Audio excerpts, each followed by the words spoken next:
Welcome to the presentation, and everyone is muted currently. If you do have questions as I go through the presentation here, drop them in the chat. I should be able to answer those on the fly, so we can answer anything that you have. So let's go ahead and get started here. My name is Brian. I am the CTO here at PCA Technology Group. I'm also an ethical hacker. So that just means that a lot of the stuff I'm talking about that the bad guys do, I also know how to do. In order to kind of talk intelligently about it, you have to know how to do this stuff. So it kind of goes along with the craft. So why are we worried about cybersecurity? Well, couple reasons. Biggest ones is obviously cybersecurity isn't going away. It's getting worse, and it's become a fact that it's not always skilled individuals that are doing this anymore either. And as we go through the presentation here, I'll talk to you about what that means. And it's also there's also some things that they're attacking more smaller companies. We know the big ones always make the news. However, they do go after smaller companies too. So if you are a small entity, don't think that you're safe either. And it's just something that we like to do and tell everybody that, we like putting these presentations on to try to get the word out there, what to do, what to avoid perhaps, and try to get you to avoid these type of incidents in the first place. The other thing too is obviously there's sometimes your business or your employer may have cybersecurity compliance and insurance requirements.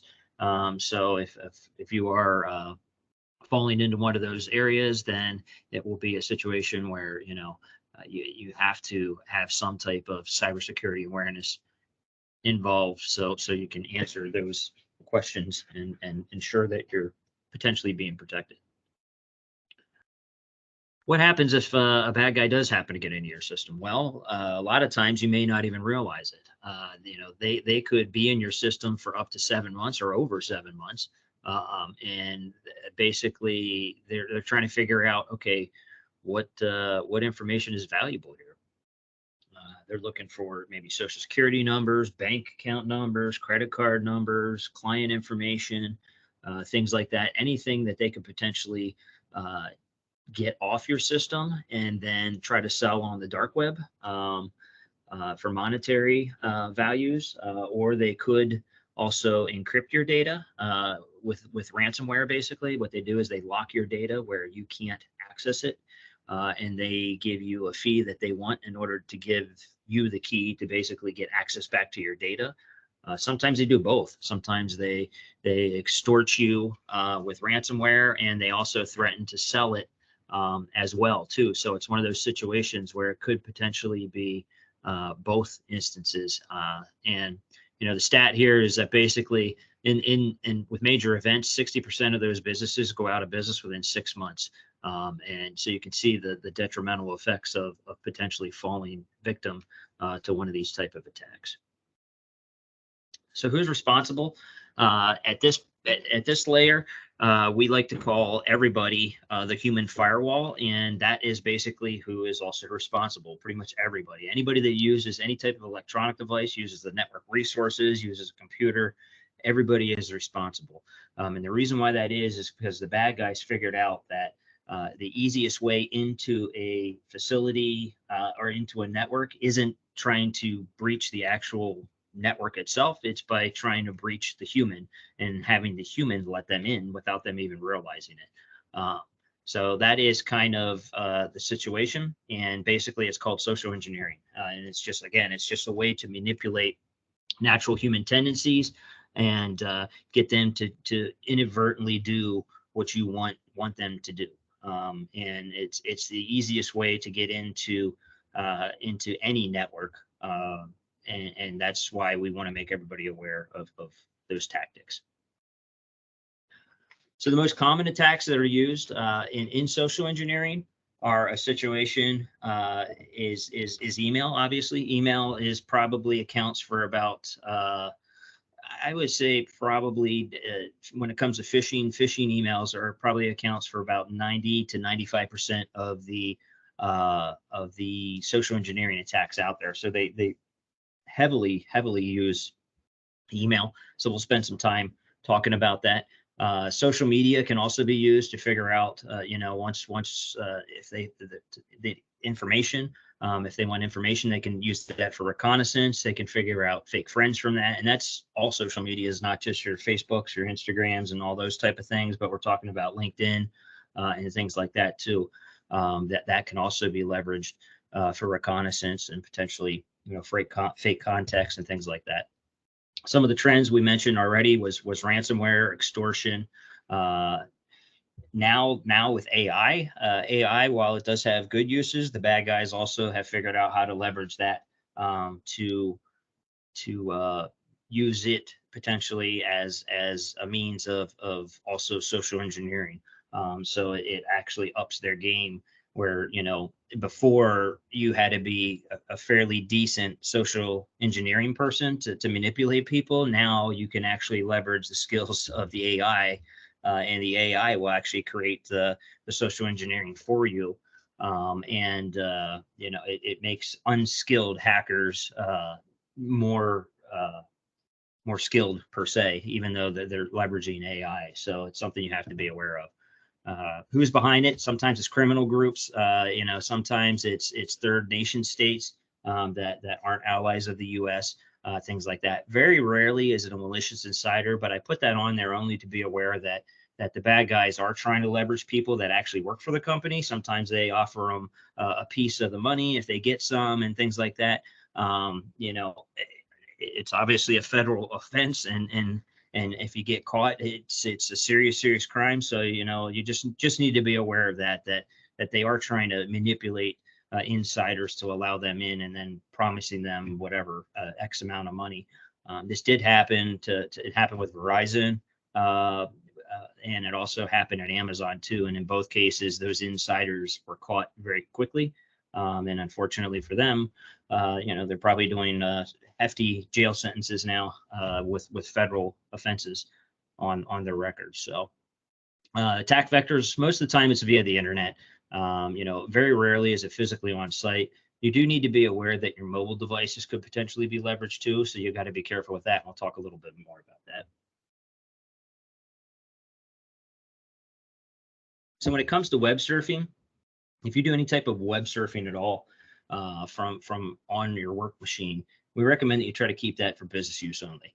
That limits your attack vectors and your possible means of falling into one of the bad guys' traps if you follow that pretty basic suggestion.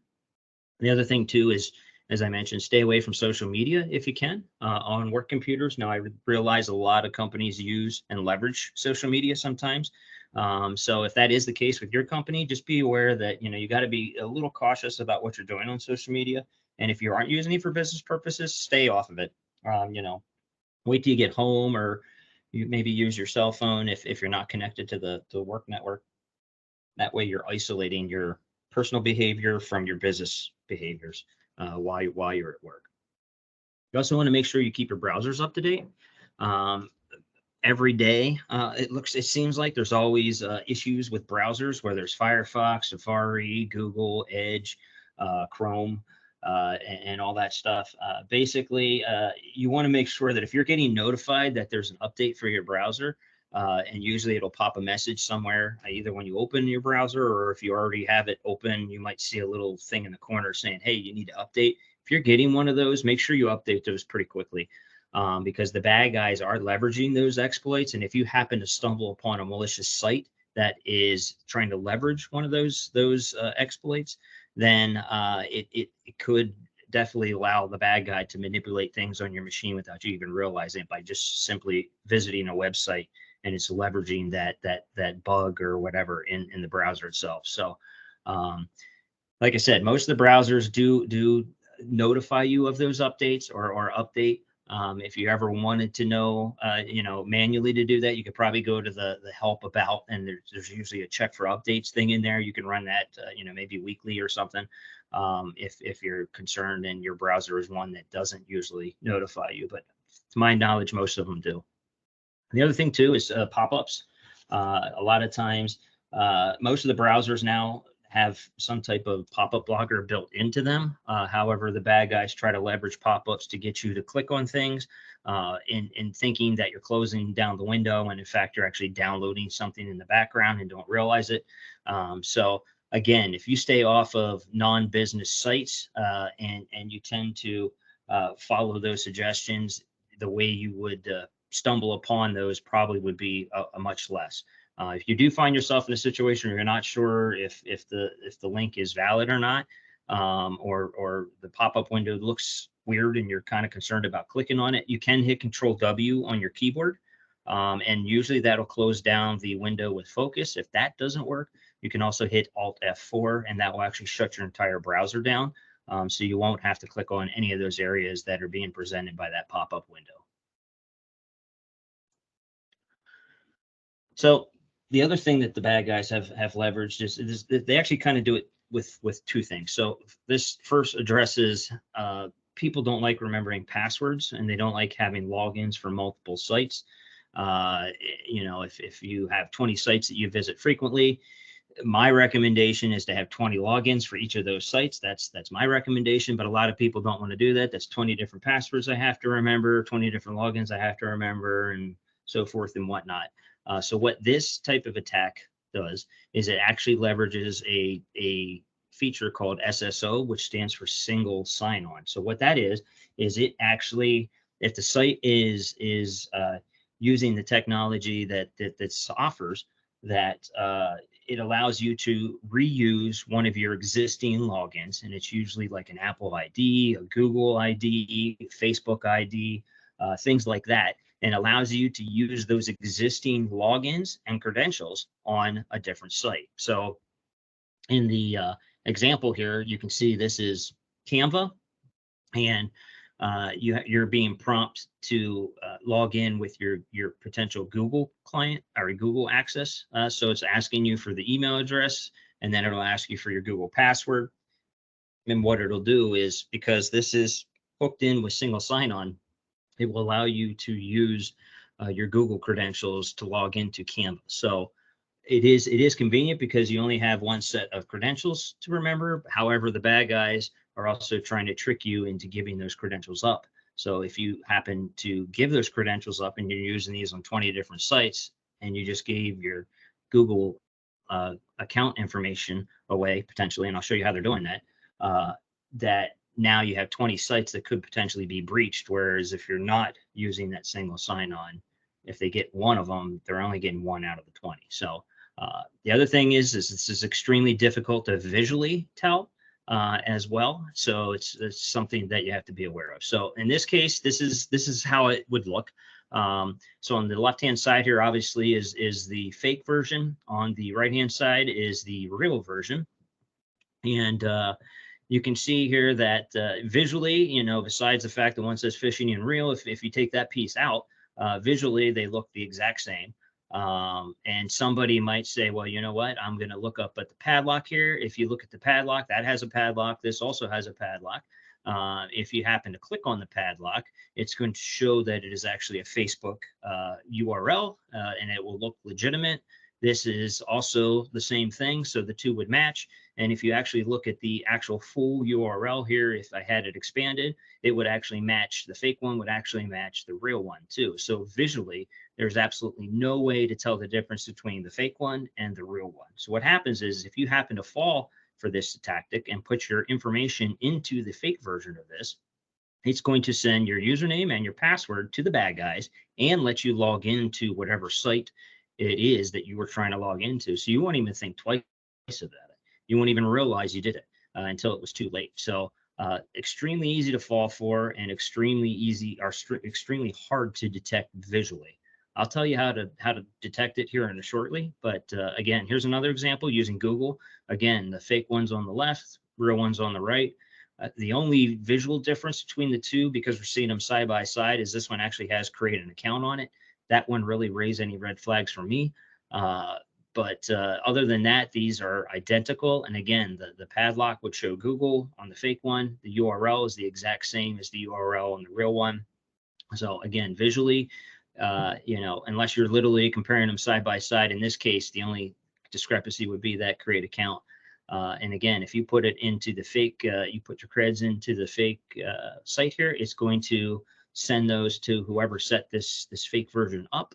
But it will also let you log into the site that you're trying to leverage. So how do you tell the difference between a fake one and a real one? So if you do happen to use single sign-on for any other, or you want to use it in the future, what you can do is what I want you to do is, if when this box pops up, it's going to pop a separate window up from whatever site you're trying to log into. It'll basically prompt you with this individual little box window. What I want you to do is grab that title bar up there, and I want you to try to drag it.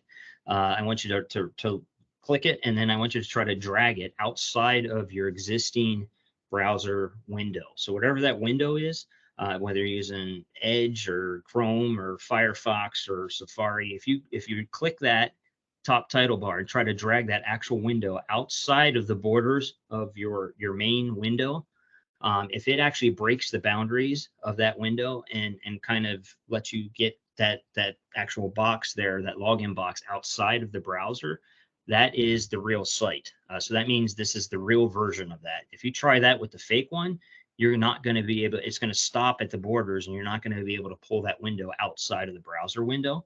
And it's mainly because of how this is being manipulated by the bad guys. The technology doesn't let them actually break it out of that window. So that's about the only way you can really tell the difference between the fake one and the real one without getting real technical oriented. So that's my suggestion. If you do think it's a real, if you do have questions about it, you can just grab it, try to drag it out of the window.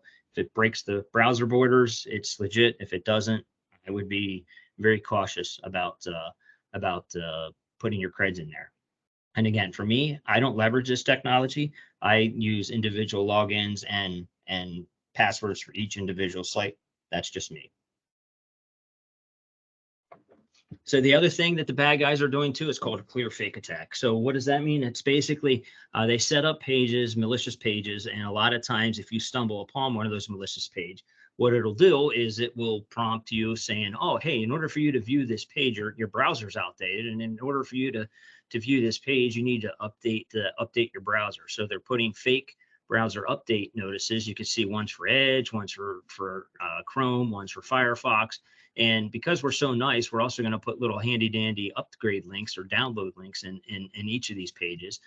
So if you actually click on that, what it's going to do is it's going to more than likely install some type of malicious software or a version of browser that has malicious intent baked into it. And it will basically allow the bad guy to take over your machine for the most part. If you get to a web page and you're getting one of these windows prompting you to upgrade your browser, what I would recommend doing again is whatever browser you're using. If you go up to the file and go to about of the actual browser window, and there should be in there something that says check updates. If you hit that and it comes back negative, this is probably trying to trick you into installing a malicious version of the browser. So again, as I mentioned, if you try to keep yourself limited to business use only, a lot of times you won't fall victim to these. It's really when it comes into the personal side of things. If you're doing your Christmas shopping or you're doing that kind of thing, you're going on sites where you're not sure if they're legit or not, and doing all kinds of Google searches and end up on pages you've never visited, on sites you've never visited, that's where you could potentially fall victim to these type of attacks. So again, if you keep it limited to business, you definitely lower your risk to that type of stuff. So with that, into email, as I mentioned, email is leveraged heavily in social media, in social engineering attacks. And so again, much like the surfing, recommend that you don't use your work email for personal use.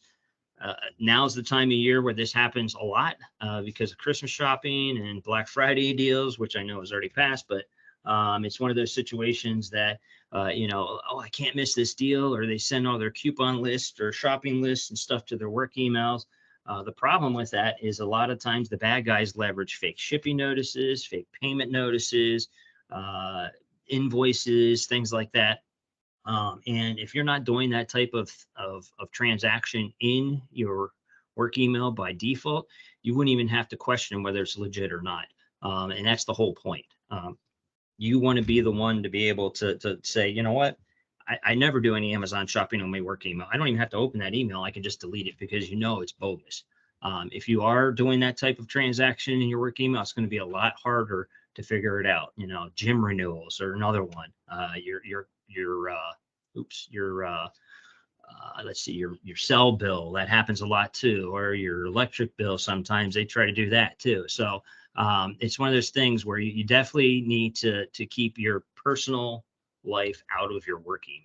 I know it's two mailboxes you have to leverage and keep track of, but that's the best way to stay safe.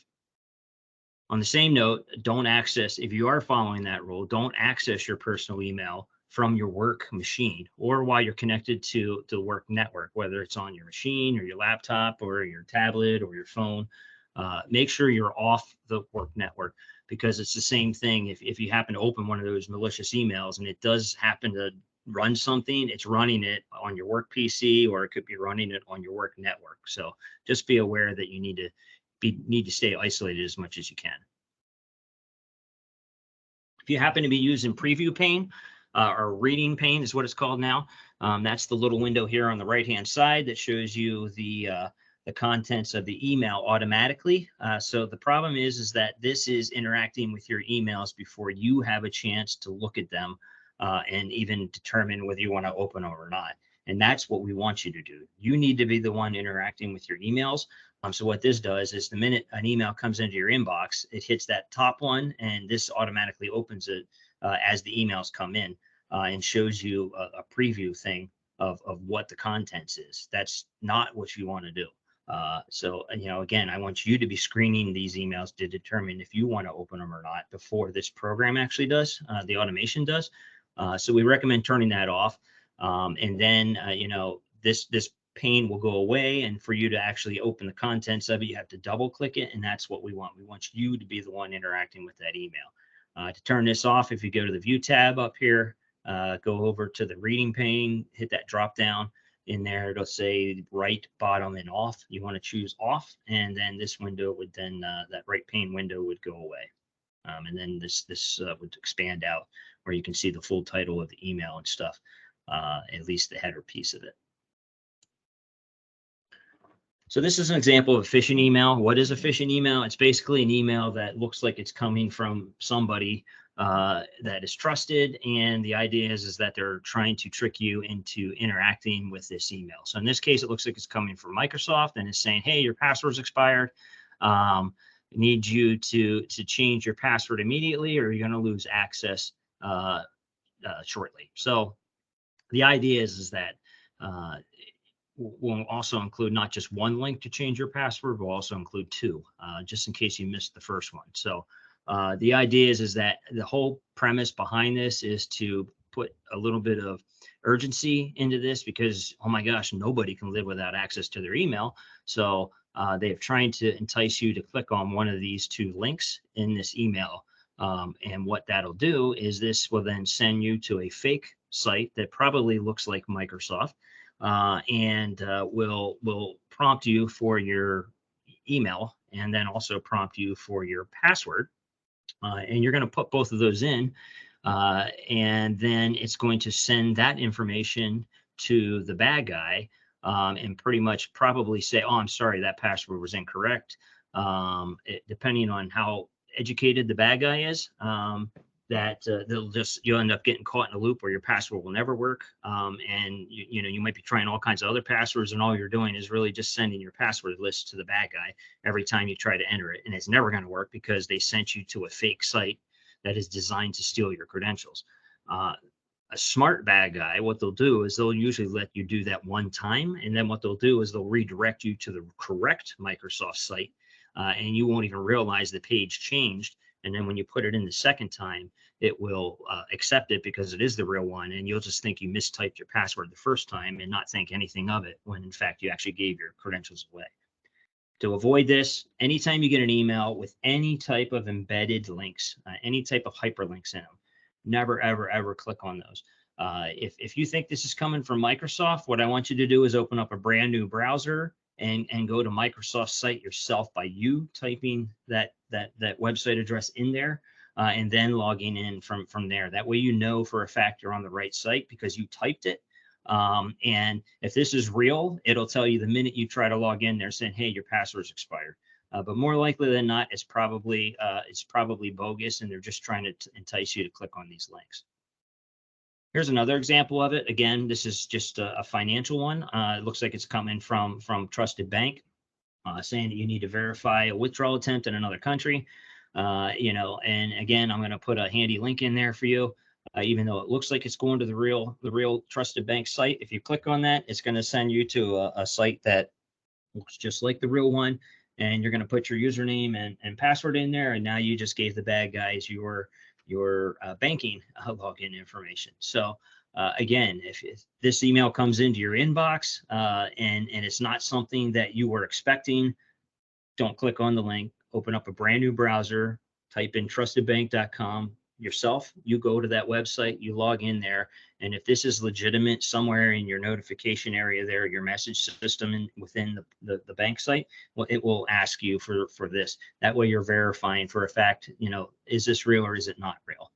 So the only time I would say you could click on links that come in emails is sometimes when you legitimately change your password, or you just sign up for a new site, or maybe it's a mailing list or something that you signed up for. It will send you, hey, can you verify your subscription, or your verify that it was you that changed your password or something like that. If it's something that you just did, then I would say it's okay to click on that link, because it's something that you literally just prompted for that response to come back.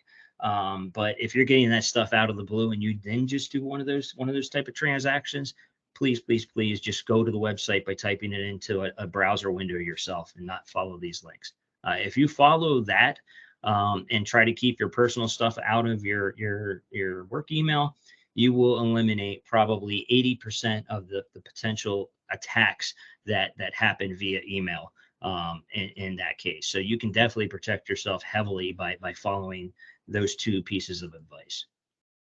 So it's just a graphical explanation of how it works. Bad guy sends you an email.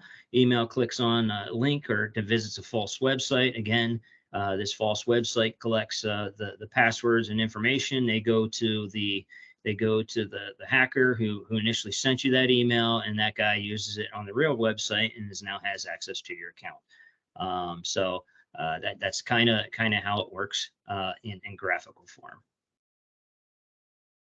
So spear phishing is a little more targeted.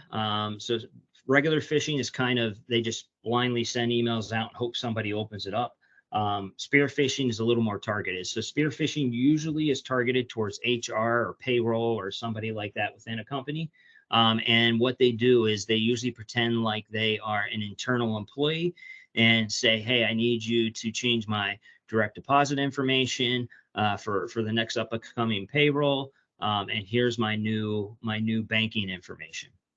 So if your company doesn't have policies and procedures in place, and just blindly follows this email request, what's going to happen on payday is you're going to have this employee show up or contact you probably later or early that morning or later that afternoon, when they realize that they didn't get paid for that week.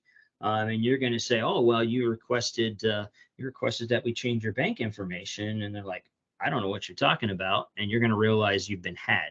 And so now you're going to have to repay the real employee because you sent their information to a bad guy's drop account, basically, that the minute that money hit the account, it was emptied out and closed because it was probably open with stolen identity in the first place, and they're gone with the wind.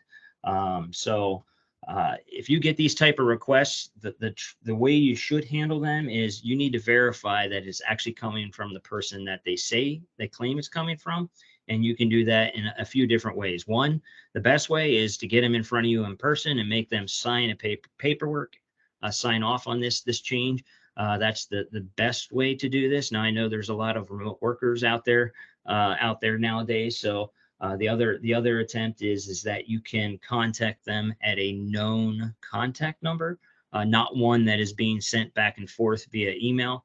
So whether it's a phone number that they have on file already when they were hired or something like that, that would be another way to verify that it is actually the individual that is doing this. But I would never, ever, ever blindly follow these type of requests without verifying the true identity of that person supposedly making this request.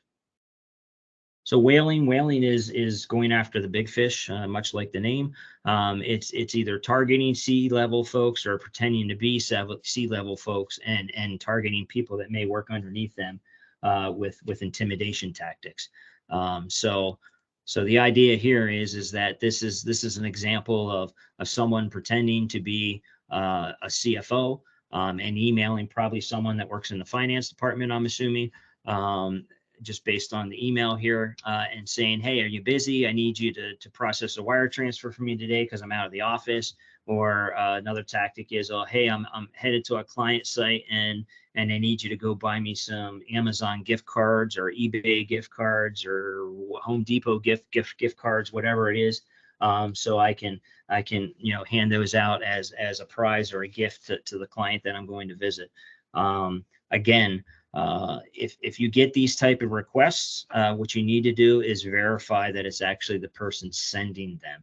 And where the intimidation comes in is a lot of people have problems questioning authority figures. And in this case, obviously, it's a CFO. Even if it's a CEO, everyone's like, oh, I can't question my CEO if they're asking me to do something. Oh, yes, you can, and you better do it, because what you're going to find is that any rational CFO and CEO would love for the fact that you were verifying whether it was actually him making this request via email prior to just blindly following this and giving away tens and thousands of dollars of free money to somebody that tricked you into thinking it was them. So again, you need to verify these type of things before blindly sending any type of financial transactions out. So one thing besides the verification, another thing that we recommend, and we do this for all of our clients, is we actually activate external banners. So what this is, it's this yellow banner here that says, hey, this email has come from the outside. Now, why is that important? Well, it's important because if you have someone pretending to be an internal employee in either of these cases, in either of these emails. So this email here from the supposed employee, and also the other one, if you have external banners on, it would actually have that banner written at the top here. And so again, why is that important? Because if you see that yellow banner on someone that's claiming to be an employee or claiming to be your CEO, that should be a major red flag and a visual way to tell you that this email is probably bogus. Because if it was truly the employee internally, it would not have that banner, because that email would actually route internally within your email system. It would never be coming from the outside of in, basically, which would generate that banner. So again, this is very valuable to have, and it's especially valuable on cell phones, because while you may be careful with an Outlook and email client where you can say, oh, well, I see that, the email address is coming from here, that can be spoofed. So basically what you're seeing there, I can make that say anything I want. I could say Mickey Mouse at Disney.com if I wanted it to. The only true way you're going to know where it's coming from is looking at some technical information, and most normal users aren't inclined to do that. But that, again, that banner would be a quick visual way, even to see it on a cell phone, that wait, this is my CEO emailing me, but it's got this banner on it. Why is that? You should question it. So it's a quick visual way to eliminate potentially falling victim to some of these tactics that the bad guys use. So the next thing that the bad guys are doing, so they realize that some people are listening and getting smarter and being able to detect some of these easy email tactics. So what they're doing now is they're using what's called consent phishing. And what that is it's basically, you could stumble upon a website or you could stumble upon an email that you accidentally clicked on something, and then all of a sudden a window pops up saying, oh, well, hey, this app wants to request permissions. And if you're not quite sure what to do and you just blindly hit accept here, what's going to happen is that you're going to basically give whoever created this app full-blown access to whatever it is you have in Microsoft's ecosystem. So that means they have access to your calendar, they have access to your SharePoint sites, they have access to your Teams, they have access to your OneDrive files, they have access to your contacts, your emails, all of it. You basically gave them full-blown access to everything. And this also bypasses multi-factor in most cases too. And we'll talk a little bit more about what multi-factor is. So you got to be very, very, very, very careful just blindly clicking on any type of application that is asking for strong access into your systems. In this case, unless you're physically installing something, this is probably bogus. You always hit cancel there. But if you're a client of ours and you get one of these, please call our service desk. Our service desk can quickly remote in and take a look at this to see if it would be valid or if it looks malicious, to avoid allowing that to happen. If you think you did click on something like this in the past, or previously, and you realize, oh, maybe I shouldn't have done that, you need to let somebody know immediately, because this can definitely do a lot of damage if it is malicious. So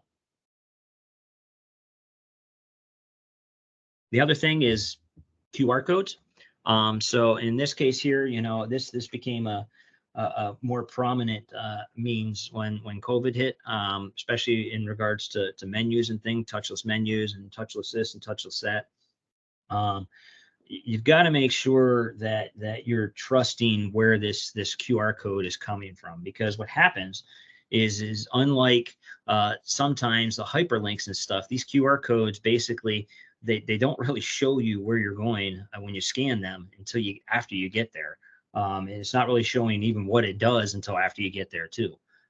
So if this was a malicious version, I could send you to a site without you even realizing where you're going, and by the time you get there, you may fall for another attack or something. It could just send you to a fake site, and things like that. So and it's basically because the URLs that these are generated with tend to be shortened, and you, like I said, you don't really know the destination until after you get there. So if there are malicious intents, these can be used for malicious purposes, obviously. So you definitely want to be careful of what QR codes you're scanning and clicking on. And I caution you to make sure you're trying to at least verify where they're coming from if they look a little bit suspicious, and avoid them if you can. So USB and mobile and network devices. So the USB keys, the little flash drives that sometimes people have used in the past. If you ever happen to find one of those laying around, just don't blindly plug that into your machine because you're curious of what's on it or you wonder who the owner is. By simply doing that, it could potentially install something automatically or run something automatically that will allow a bad actor, if that's who actually left that there, into your systems, and you may not even realize it until it's after it's too late. So if you find those, and again, you're a client of us, just hold on to it, give it to the technician that's on site at the next visit, and they will bring it back. They'll probably give it to me, and I will review that in a sandbox environment. In case there is something malicious on it, it'll detect that. If there isn't something malicious on it, I'll try to figure out who the owner is of it and get it back to them once I verify that there's nothing malicious on it. You also want to make sure if you are using those to transfer maybe files, or sometimes our CAD customers tend to use those with clients because the CAD drawings are super large. And aren't easily emailed, so they sometimes bring them on site and transfer them via these flash drives. Just make sure that your virus and software is being kept up to date. So in case something would happen to hitchhike onto that USB drive from whatever machine it was being brought in from, so at least you can stop potential attacks happening that way. The other thing too is never blindly accept or use electronic devices that just show up in the mail that weren't ordered. This is an easy tactic to breach defense networks. This happens a lot. If you want to get yourself into a DoD facility, just send some soldiers a couple of iPads or some smartwatches, and they'll be as happy as clams because they get these. And unfortunately, the first thing they're going to do is connect it to the internal networks because they need network. And now you basically breached a Department of Defense network by spending a few $100 and sending some electronics with back doors in them that were basically set up by people on the inside. So you got to be careful of that. So always use wall bricks to charge your devices. So there's an issue that you may not be aware of, that everybody with a smartphone, these things are battery hogs.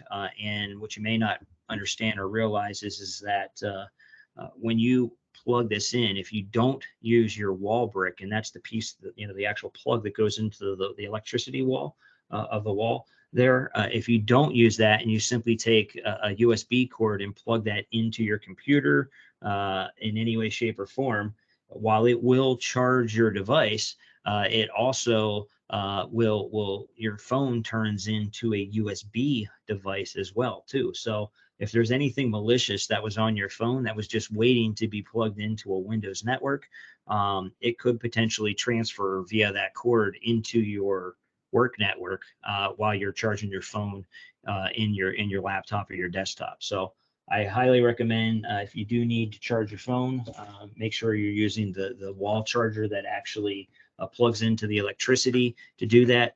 And if you are out and about, the bottom one there is I know there's a lot of public charging stations out there that you can quickly use. They're at malls, they're at coffee shops, they're at airports, hotel lobbies, things of that nature. While there are legitimate uses and good intentions behind those, bad guys also set up malicious versions of those. And again, while you're charging your phone, you may not realize it, that you go to use one of those and it was set up by a malicious person in the hotel lobby.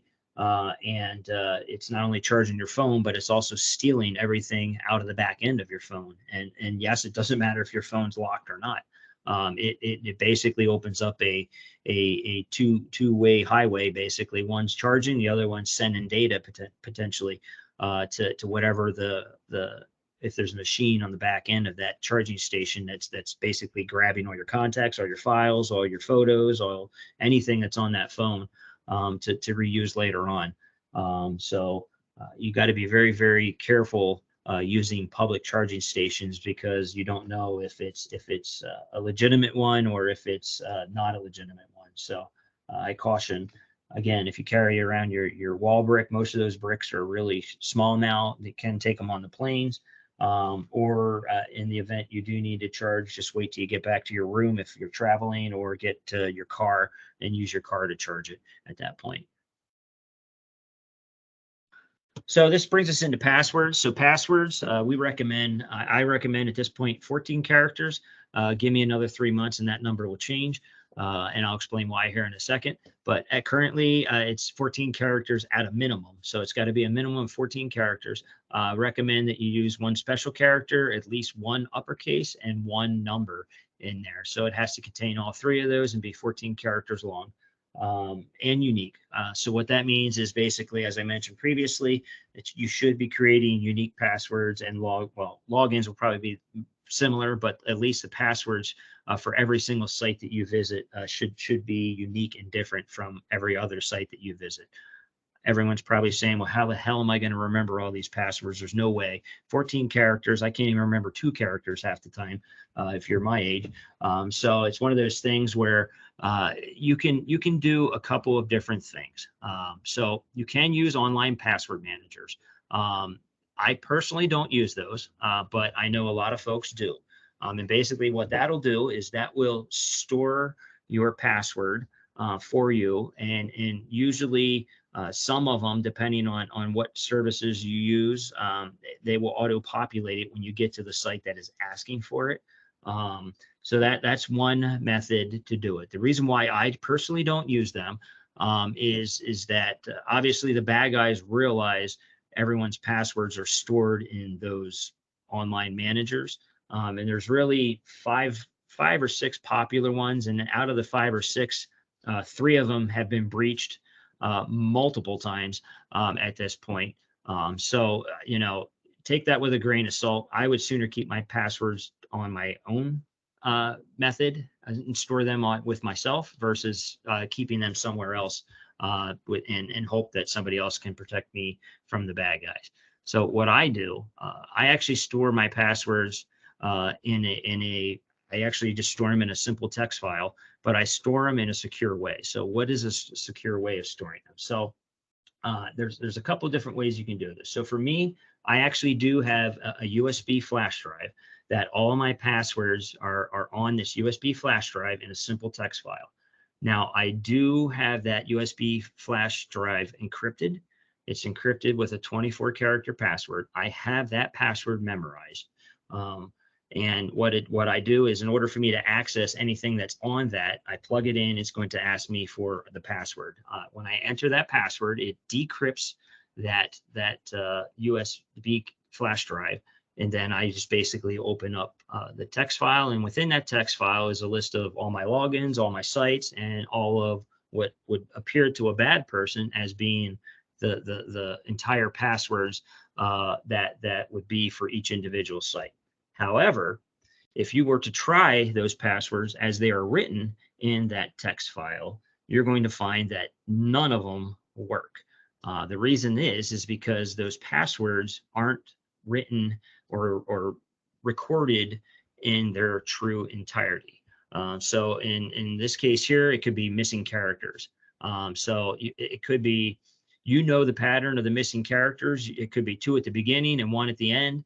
What those 3 characters are. You have to add whatever AB at the beginning and Z at the end. And just in simplistic case, obviously don't do that.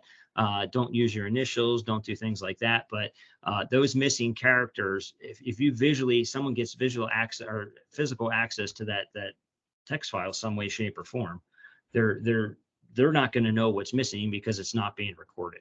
This is probably the most secure way to do is with missing characters. Again, those characters are something that when you go to enter that password in, you just put whatever the pattern is that you've come up with and put those missing characters in as you're entering that password in. And it's probably one of the most secure ways of keeping your passwords.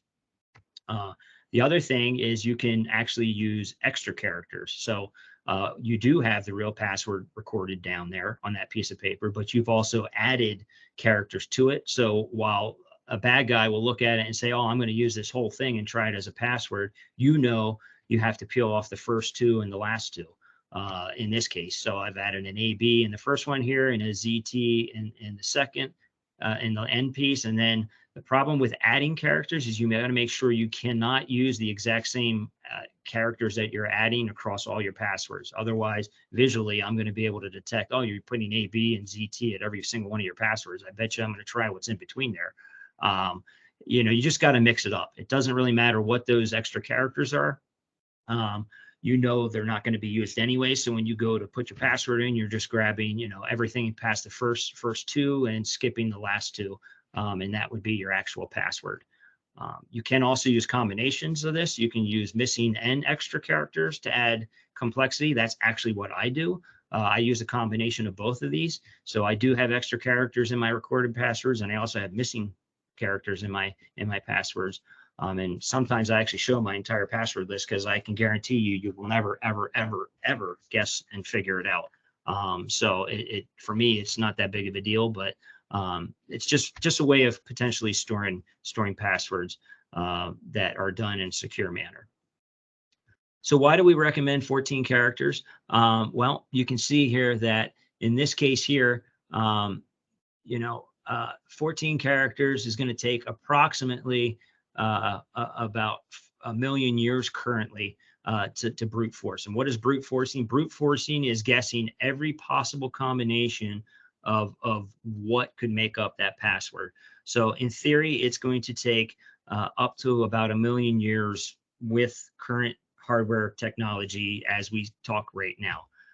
Anything less than 11 characters here, you can see. So 11 characters technically is going to take about 3 years to get through every possible combination.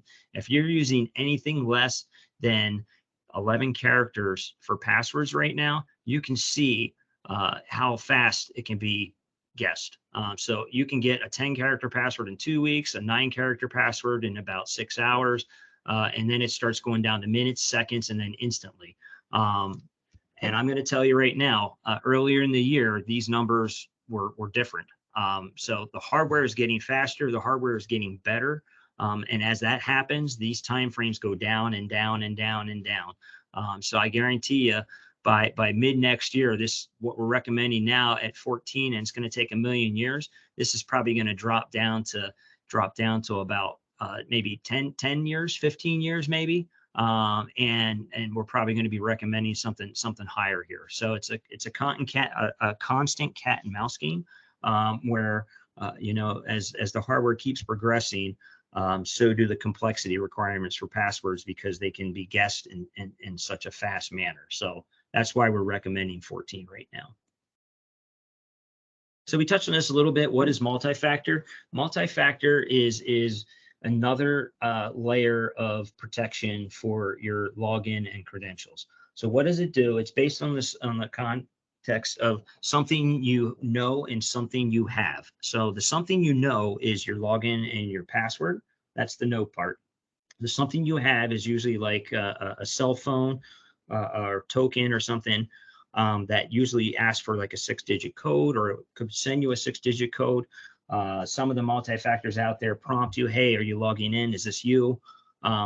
So in the event that when you go to use your username and your password, it's still not going to log you in until you add that secondary factor. It's either going to be the code, or it's going to wait for you to hit, yes, this is me, things like that.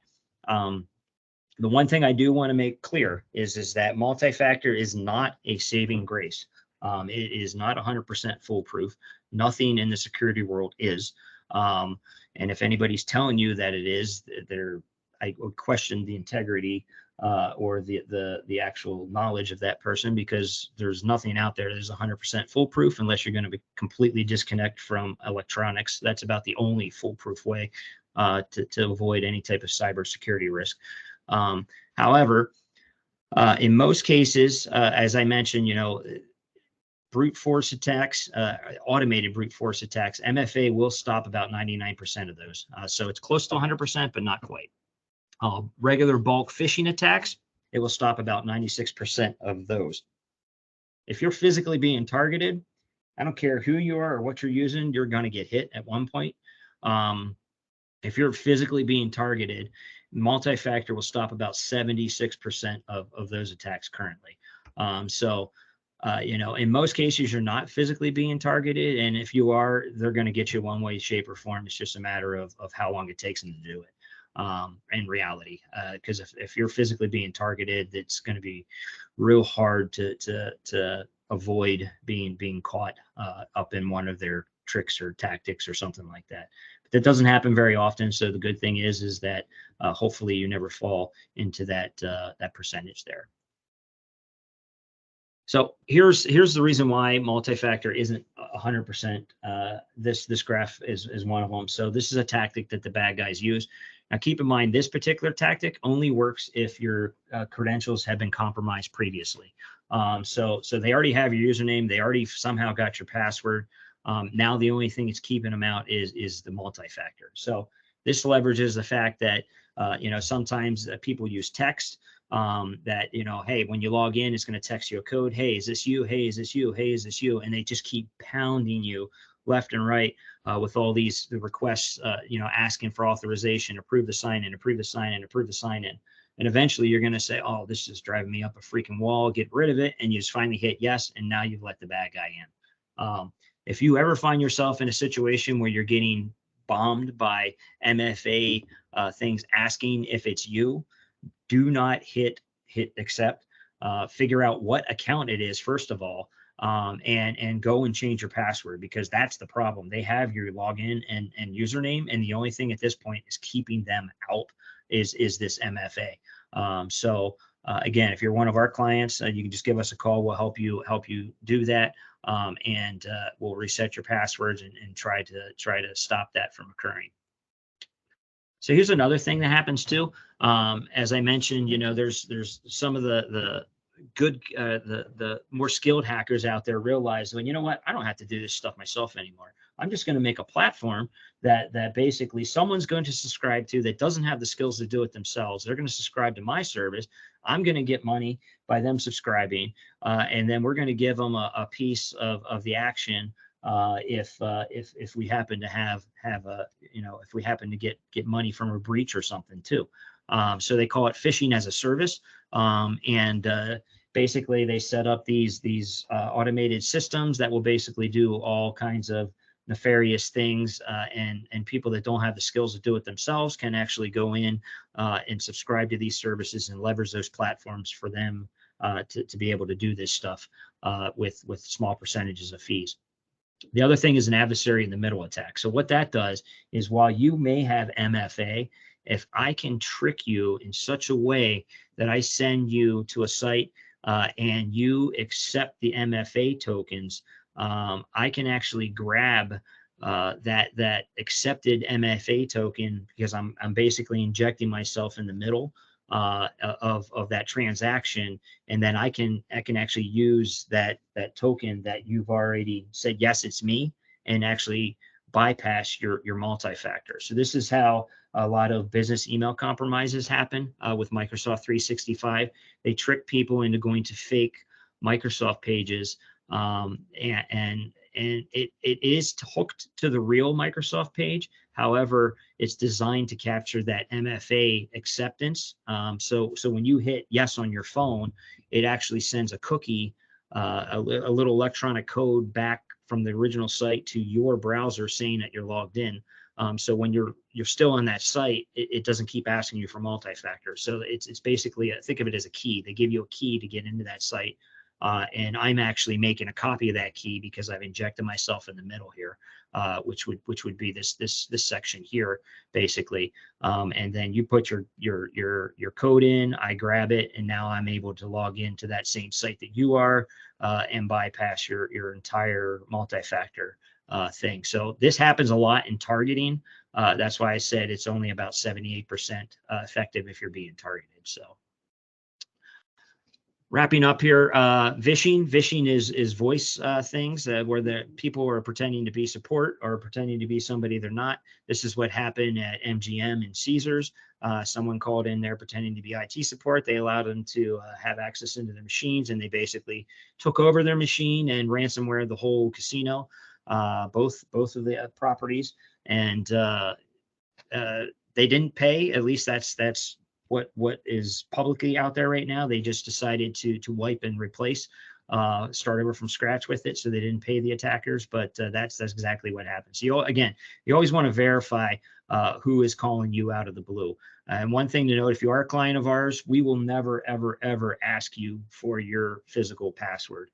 We have the ability to change your password. We may ask you to enter your password, maybe an Outlook or something like that, but we will never physically ask you to give us that.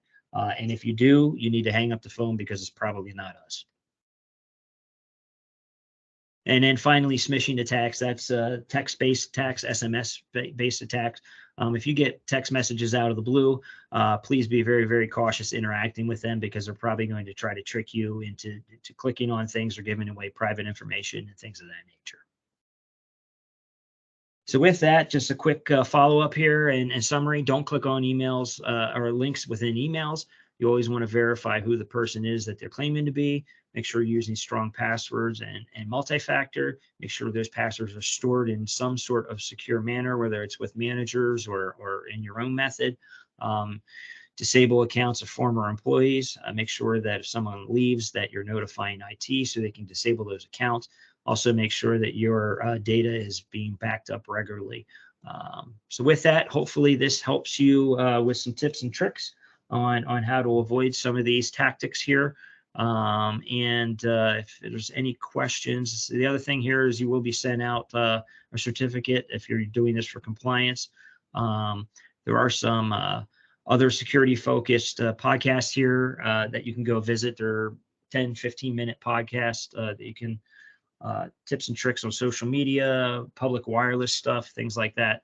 That is helpful not only from a business side, but also from a personal side. If you're a parent, I would highly recommend you listen to the social media one, because you may be inadvertently giving information away on your younger children that aren't on Facebook yet.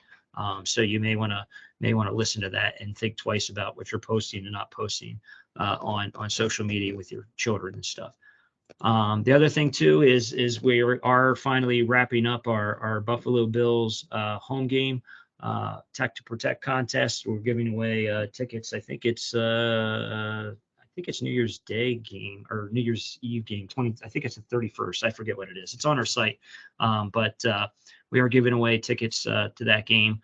You just have to follow us on LinkedIn and whatnot. So I don't see anything here in the chat. If anyone has any questions, don't see anything. So if you do end up having questions, just send it out to info@pcatg.com, and that will get forwarded over to me, and I'll be happy to answer anything that you have. So thank you for your time today. I appreciate your attendance, and have happy holidays, and we'll see you all in the following year. Have a great day. Have a great weekend. Take care.